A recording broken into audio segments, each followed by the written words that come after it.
David Walker was a man everyone admired. He had everything the world thought mattered: wealth, success, and power. His mansion was the talk of the town, with tall gates that never opened to strangers. Inside, polished floors gleamed, and the fragrance of fresh flowers filled the air. But despite all this, David's heart was heavy. He lived alone with his little daughter, Emma, a bright-eyed girl of 7. Her laughter echoed through the empty halls, bringing warmth to his days. Yet, when the laughter faded, silence returned deep and unbearable. For behind David's polished smile lived an old wound. A wound that no amount of money could ever heal.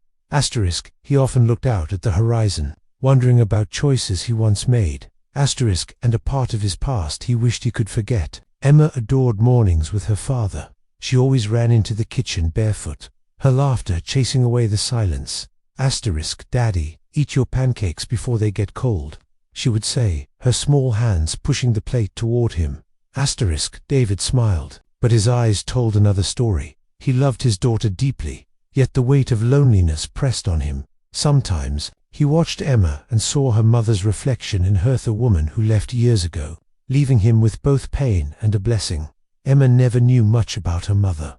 David rarely spoke of the past, protecting her from old heartbreak. But Emma, curious and gentle, often asked questions that made David's chest tighten.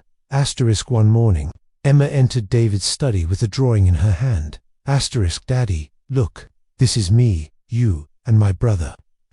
David froze, his breath caught in his chest. He slowly took the paper. There were 3 big as Emma, smiling under the sun. David in his suit, and next to them, a boy with the same brown hair as Emma. David's fingers trembled. Why a brother, Emma? He asked softly. Emma tilted her head. I don't know, Daddy. I just feel like he's out there. Sometimes, I dream of him.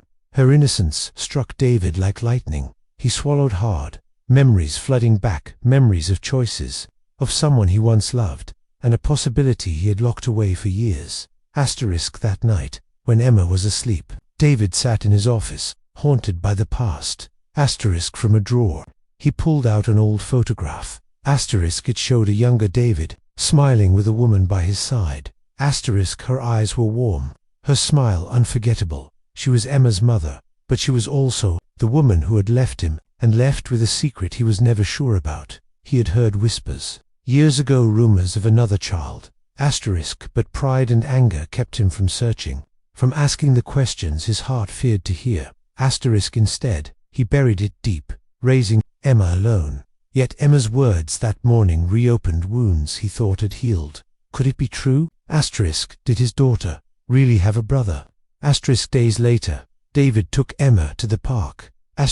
She loved the swings, the laughter, the sunshine. But as they walked past a group of children, Emma suddenly froze. Her little hand gripped her father's tightly. Her eyes widened. Daddy, she whispered, her voice trembling. That's my brother. David turned sharply. There, among the children, was a boy.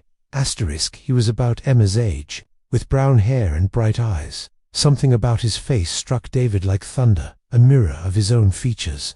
So familiar, so undeniable. David's knees weakened. His heart pounded as if the world had stopped moving. Could it be? Had fate placed the truth before him? David sat heavily on a bench, his face buried in his hands. Tears stung his eyes. The weight of truth pressed down on him like never before. Emma tugged at his sleeve. Daddy, don't you see? He looks just like me. David looked up. The boy was laughing, his joy untainted by the burdens of the past. It was like watching Emma's spirit in another body. His heart twisted. All the questions he had avoided now demanded answers.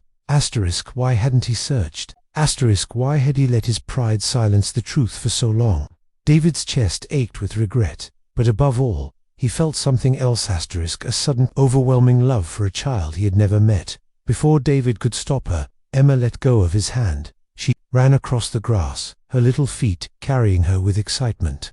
Hi, she shouted.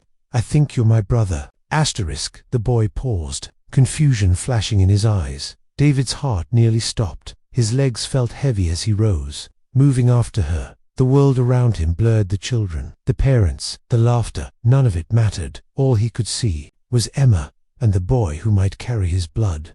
David's breath was shallow, asterisk.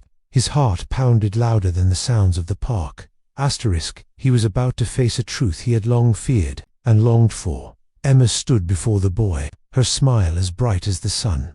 Asterisk. You look just like me, she said softly. Asterisk. The boy blinked, then smiled shyly, as if sensing the same. David finally reached them, his chest tight, his eyes wet. Every step felt heavier than the last dot. Asterisk. Nearby, a woman watched, perhaps the boy's guardian. Asterisk. Her eyes narrowed with concern, but there was no anger, only caution. David's gaze locked on the boy. It was like looking into a mirror of his past, like staring into a chapter of life he had tried to erase. And in that moment, he knew. He didn't need proof, or words, or time. This boy was his son. David knelt slowly, his trembling hands reaching out as if afraid to touch. Son, the word slipped from his lips before he could stop it. Asterisk. The boy tilted his head, uncertain, but his eyes shone with warmth. Asterisk. Emma squeezed the boy's hand and whispered, I told you, Daddy. He's my brother. The caretaker stepped forward. Her voice was gentle but firm. Sir, do you know this child? David swallowed hard, tears spilling freely now. Yes, he whispered, his voice cracking. Asterisk. I think he's my son. Asterisk. The woman froze, her expression softening with a mixture of shock and sadness. Asterisk. The world around David blurred into silence, as the weight of truth pressed down upon his heart. Memories flooded David's mind like a storm. Asterisk. He saw himself years ago, stubborn, proud. Asterisk. He remembered the arguments, the cold words. The door slammed shut. Asterisk. His partner had begged him to listen.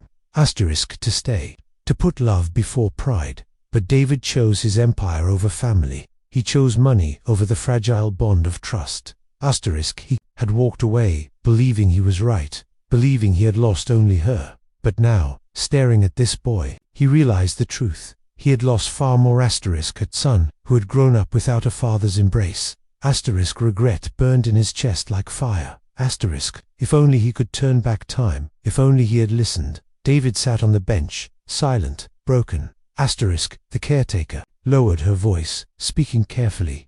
Asterisk. You left, she said. She raised both children for as long as she could. Asterisk. But life was cruel. Emma's mother passed away years ago.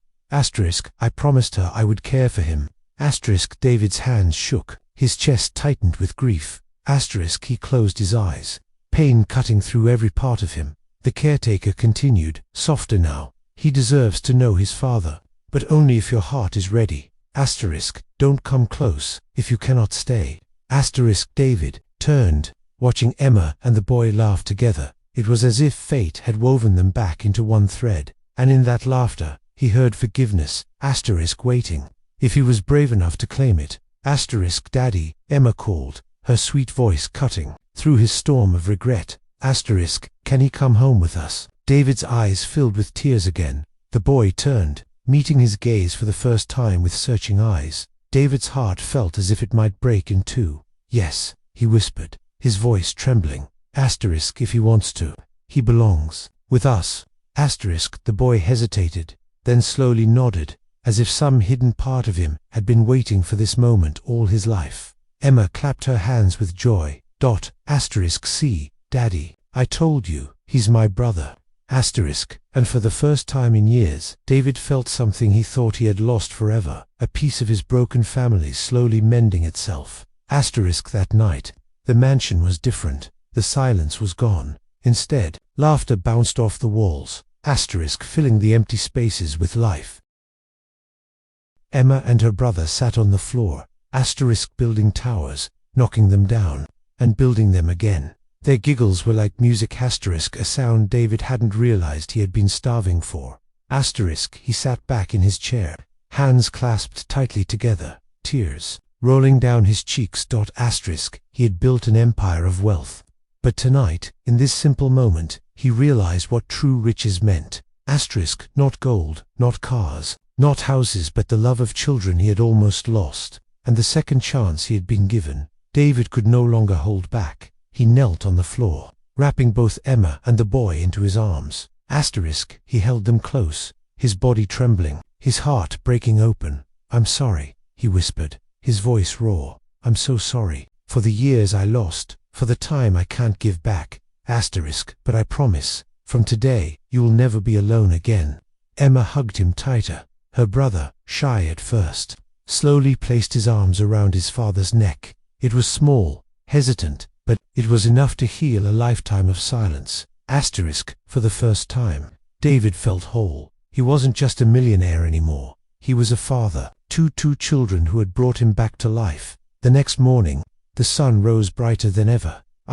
David walked through the garden, holding Emma's hand on one side and his son's hand on the other. For the first time in years, the gates of the mansion stood open. Not just to the world, but to life itself. David knew the road ahead would not be easy. There would be questions, challenges, and wounds that would take time to heal. But he also knew this truth. Love had given him a second chance, and he would not waste it. As Emma skipped happily, and her brother smiled shyly at his side, David looked up to the sky, whispering a silent prayer of gratitude. This was his real fortune, not the empire he built, but the family he found again. And with that, his heart was finally at peace.